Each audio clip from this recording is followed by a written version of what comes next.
Bonjour à tous et bienvenue sur l'essentiel de l'immobilier, le podcast qui va à l'essentiel pour vous aider à vivre de l'immobilier sous toutes ses formes. Chaque dimanche, retrouvez un nouvel épisode dans lequel nous parlerons des métiers de l'immobilier, d'investissement et de la vie en copropriété. Je suis David, professionnel de l'immobilier depuis 10 ans. Retrouvez mon livre « Acheter son premier appartement », le guide complet pour réaliser votre rêve immobilier sur Amazon. Abonnez-vous pour ne pas rater les prochains épisodes. Tu poses des questions, on a les solutions. Démarrer c'est facile, avec nous c'est tranquille. L'essentiel de l'immobilier, un podcast pour t'accompagner dans tous tes projets. Tu sais qu'on va assurer. Bonjour à tous et bienvenue dans ce nouvel épisode de l'essentiel de l'immobilier. Comme chaque dimanche, je suis très content de vous retrouver. Aujourd'hui, on va parler d'un sujet que j'aime bien, c'est la location meublée. C'est ce que je fais le plus. Je vais vous expliquer le grand principe de la loc, la différence entre une location vide et une location meublée. On va parler aussi du duo LMNP et BIC. Je vais vous donner un exemple concret d'imposition sur un bien qui aurait rapporté hypothétiquement 8 000 € par an de loyer. On va parler des obligations du bailleur en location meublée. Et pour finir, on va voir pour qui et pourquoi la location meublée est vraiment intéressante. Restez avec moi jusqu'à la fin, vous allez découvrir plein d'infos pratiques et fiscales qui vous aideront à optimiser vos investissements, j'en suis sûr. La location meublée, c'est quoi? C'est très simple. C'est quand vous louez un bien immobilier avec tout le mobilier nécessaire à la vie quotidienne du locataire à l'intérieur. En gros, le locataire doit pouvoir arriver juste avec sa valise et ses quelques affaires personnelles. Tout le reste doit être fourni. Vous devez équiper le bien avec des éléments comme un lit, une table, des chaises, des placards, des ustensiles de cuisine, et la liste continue.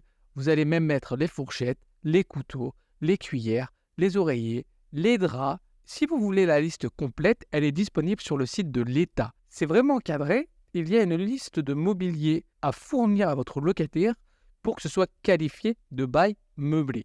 Et là, vous allez me dire, mais alors, pourquoi choisir la location meublée plutôt qu'une location vide si c'est aussi contraignant? Eh bien, en plus de l'aspect pratique pour le locataire, il y a aussi des avantages fiscaux pour le bailleur. Et c'est là où ça devient vraiment intéressant pour vous. Je voudrais aussi vous dire que dans une location meublée, c'est au bailleur d'entretenir tous les ustensiles qu'on a cités. C'est-à-dire que si le four tombe en panne, si le frigo tombe en panne, c'est à vous de vous en charger. Passons à la partie 2, la différence des durées de baux entre meublé et nu. On va parler d'un point essentiel, la durée du bail. En location vide, c'est plutôt du long terme, avec une durée minimale de 3 ans pour un particulier. En location meublée, le bail est beaucoup plus flexible, avec une durée d'1 an. En fait, vous pouvez même avoir des baux de 9 mois dans des zones spécifiques comme les résidences étudiantes. On a fait un épisode du podcast qui est consacré à 100% au logement étudiant. Je vous invite à l'écouter, au moins vous allez pouvoir entrevoir toutes ces possibilités aussi. Mais attention, cette souplesse a aussi des inconvénients. Pour les locataires, c'est top, car ils peuvent partir plus facilement avec un préavis d'1 mois. Mais pour vous bailleurs, ça signifie plus de rotation de locataires, donc un peu plus de gestion et potentiellement de vacances locatives. À vous de voir ce qui vous correspond le mieux. Maintenant qu'on a vu le grand principe de la location meublée, j'aimerais qu'on parle un petit peu du régime LMNP et du micro-BIC. Là, on entre dans le cœur du sujet, la fiscalité de la location meublée. Quand vous louez en meublé, vos revenus sont imposés dans la catégorie des BIC, bénéfices industriels et commerciaux. Vous ne rentrez pas dans les autres catégories. À l'intérieur de cette catégorie, vous avez 2 choix principaux, le régime micro-BIC ou le régime réel. Le micro-BIC, c'est ce que tous les débutants devraient faire, c'est pour ceux qui veulent simplifier la gestion fiscale. En gros, vous bénéficiez d'un abattement de 50% sur vos recettes. Cela signifie que si vous gagnez 8 000 € par an, vous ne serez taxé que sur 4 000. Si vos recettes, en revanche, dépassent 23 000 € par an, ou si vous souhaitez des avantages fiscaux plus poussés avec une gestion plus poussée, vous pouvez opter pour le régime réel. Vous pourrez donc déduire toutes vos charges réelles, comme les frais d'entretien, les intérêts d'emprunt et même l'amortissement de votre bien et de votre mobilier. Je vais vous donner une petite astuce que moi j'ai appris un peu trop tard. Il y a une possibilité qui est méconnue de la plupart des gens, c'est de faire classer son bien meublé en meublé de tourisme. Si vous arrivez à être classé meublé de tourisme, vous aurez un abattement de 71% sur votre bien, à la place des 50%. Ce qui signifie donc que sur 8 000 €, il ne vous restera que 2 000 € d'imposition.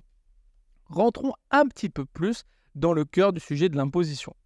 On va reprendre notre exemple, donc 8 000 € de loyer qui arrive dans votre poche brute. On va voir ce que vous paierez en impôt selon ce que vous choisissez, donc entre le micro-BIC et le régime réel. Si vous avez opté pour le micro-BIC, vous bénéficiez donc d'un abattement de 50% sur vos recettes et vous serez taxé sur 4 000 €. Ça, c'est si jamais vous êtes, encore une fois, sur du micro-BIC classique. Si vous êtes en meublé de tourisme, c'est différent. Donc vous avez 8 000 €. L'abattement, ça fait 4 000. Donc la base imposable, c'est 4 000. Vous allez avoir 30% d'imposition sur les 4 000 €. C'est aussi simple que ça. Donc vous allez avoir 1 200 € d'imposition à verser. Donc en micro-BIC, vous aurez un bénéfice brut de 6 800 €. Ensuite, il vous faut déduire votre crédit, vos charges de fonctionnement. L'électricité et l'eau, c'est votre locataire qui le paye. Il a son compteur, il a son abonnement. Normalement, si vous vivez en copropriété, vous lui refacturez l'eau.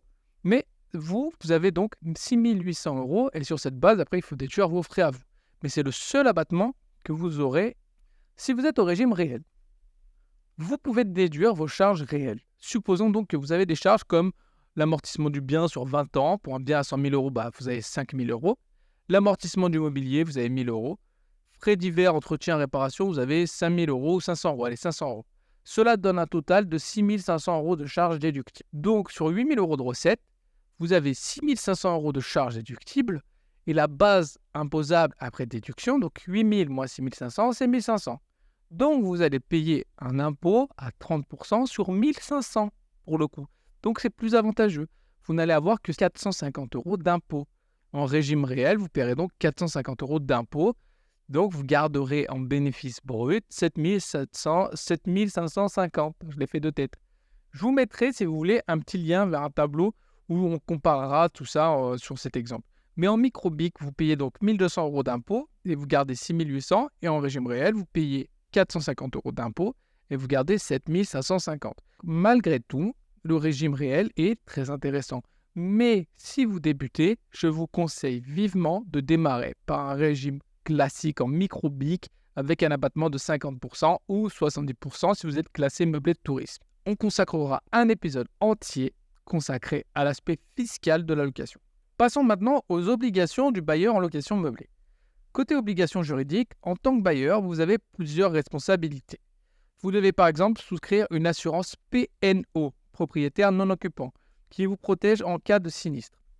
Alors, je vous l'explique, contrairement à une location nue, s'il y a un sinistre dégâts des eaux dans votre appartement, c'est à vous de le déclarer et non pas à votre locataire. Donc c'est à vous de le gérer. Donc je vous conseille vivement d'avoir une PNO. Vous devrez aussi fournir un logement conforme aux normes de sécurité et de confort et vous devez évidemment fournir les diagnostics qui sont obligatoires pour tous les baux. Tout le matériel qui est dans votre appartement sera inscrit sur l'état des lieux, ce qui signifie que tout le matériel doit fonctionner. Vous n'allez pas marquer qu'il y a une plaque double feu qui ne fonctionne pas ou un frigo qui ne fonctionne pas. Si vous le marquez, c'est qu'il fonctionne. Vous devez réparation encore une fois à votre locataire si jamais ça ne fonctionne plus. Bien sûr, évidemment, si c'est de son fait qu'il l'a cassé, c'est différent. Et pareil pour l'état des lieux de sortie, si jamais il a cramé la plaque de cuisson, il devra vous rembourser une plaque de cuisson. Alors, la location meublée, c'est pour qui et c'est pourquoi? La location meublée, elle peut être très intéressante. C'est une option souvent prisée par les étudiants, les jeunes actifs ou les expatriés, car elle offre une plus grande flexibilité et pas de contraintes liées au mobilier. Généralement, les gens qui changent de région pour venir s'installer, moi j'adore la location meublée, il y a une vraie niche, il y a des gens que ça intéresse, et très franchement, en plus, vous louez plus cher, c'est super intéressant. Mais les avantages, je les ai un petit peu listés, ils sont nombreux, donc revenus locatifs plus élevés, fiscalité avantageuse, flexibilité du bail, et les inconvénients aussi, je les ai listés, gestion plus complexe avec la rotation des locataires, obligation de maintenir le mobilier en bon état, et il y a d'autres petites choses, mais ça on verra plus tard. Pour qui est fait la location meublée? Moi, je pense que si vous démarrez dans l'immobilier, c'est bien de démarrer par la location meublée. Pourquoi? Parce que si jamais demain vous avez un locataire un peu récalcitrant, avec qui ça ne marche pas bien, vous aurez plus de facilité à mettre fin au bail et à le faire sortir. A contrario, si vous démarrez sur une location nue, vous vous engagez pour 3 ans avec votre locataire. Donc, vous avez 3 fois plus de chances d'avoir un impayé, vous avez 3 fois plus de chances que ça se passe mal. Je pense qu'au début, quand on a un peu du mal à faire preuve de discernement pour choisir ses locataires, il vaut mieux partir sur une location meublée. Évidemment, c'est plus complexe sur l'imposition, ça coûte plus cher dans certains cas. Évidemment, vous avez l'obligation de courir là-bas si le chauffe-eau ne marche pas, si la plaque de cuisson ne marche pas. Mais en soi, c'est très intéressant. Et en plus, ça se revend plus cher et ça se loue plus vite, à mon sens. Pour conclure, la location meublée, c'est fait pour quelqu'un qui démarre, pour quelqu'un qui a envie de faire un premier bien un peu beau, un peu joli, choisir ses petits meubles, choisir la couleur des murs, installer une belle cuisine. Et se dire que si demain, il doit revendre l'appartement est déjà prêt à être vendu, il est déjà beau, il est propre. Si vous partez sur une location nue, c'est à mon sens que vous avez déjà un peu plus de background, que vous avez un peu plus d'expérience et que vous vous apprêtez peut-être à avoir une autre stratégie. Mais aujourd'hui, démarrer sur une location meublée me semble être le bon compromis quand on est jeune et quand on démarre. Voilà, cet épisode est terminé. J'ai encore passé un bon moment avec vous. J'espère que vous prenez toujours autant de plaisir à les écouter, mes épisodes. Si jamais vous voulez en savoir plus, vous m'envoyez un petit message ou vous mettez un petit mot dans les commentaires et je me ferai un plaisir de vous répondre comme d'habitude. En tout cas, je vous dis à la semaine prochaine. Ciao!